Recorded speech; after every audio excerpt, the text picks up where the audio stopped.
আমরা এরকম কোনো আভাস দেখিনি, তবে সেটা ভালো হতো কয়েকটা কারণে। প্রথম হচ্ছে এই সরকার নিয়োগকর্তার সরকার, নিয়োগকর্তারা আবার একটা দল করে ফেলেছে। সেই নিয়োগকর্তার দল করে তারা 1.5 বছর ধরে সরকার চালিয়েছে। এই 1.5 বছর সরকার চালিয়ে ভোটেও তারা জয়লাভ অন্যায়ভাবে করার চেষ্টা করবে। আমি মনে করি ডক্টর ইউনূসের মতো বিশাল ব্যক্তিত্বের মানুষ বাংলাদেশের মতো ভোটে এক সময় না থাকা ভালো।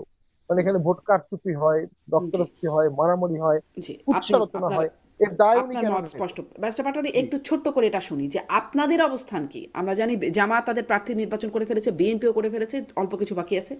আপনাদের এখন আসলে কি অবস্থা? আপনারা কি নির্বাচনে অংশ নিচ্ছেন, নিতে পারছেন? যে আমাদের কিছু কিছু প্রার্থী আহ, চিহ্নিত করা আছে।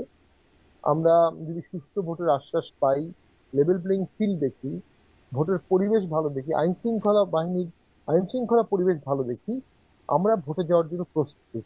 তবে অ্যাজ অফ টুডে আমরা ভোটের জন্য সুষ্ঠু পরিবেশ দেখছি না, এবং আইন শৃঙ্খলা পরিবেশ অত্যন্ত খারাপ। এত তার ভঙ্গুর মানে যদি এই ফ্রাজাইল। পরিস্থিতি থাকে আপনারা নির্বাচনে অংশ নিচ্ছেন না?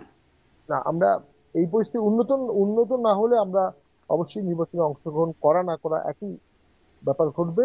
আমাদের প্রার্থীদেরকে বিপজ্জনক মানে খাদের দিকে ফেলে দেওয়া হবে, খাদের কিনারে ফেলে দেওয়া হবে। ইনফ্যাক্ট আইআরআইও বলেছে যে বাংলাদেশের কন্ডিশনটা ফ্রাজাইল, হুম। ভঙ্গুর, এই নাজুক পরিস্থিতি থেকে একটা শক্ত রাষ্ট্র কাঠামো, সরকার কাঠামো, প্রশাসনিক কাঠামো, আইন কাঠামো সরকার তো করতে পারলো না, করতে চাইলো না। হতে জি, পারে সরকার জি। নিজেও ভোট চায় না, এই ব্যারিস্টার জন্যই পাটোয়ারি, করছে না।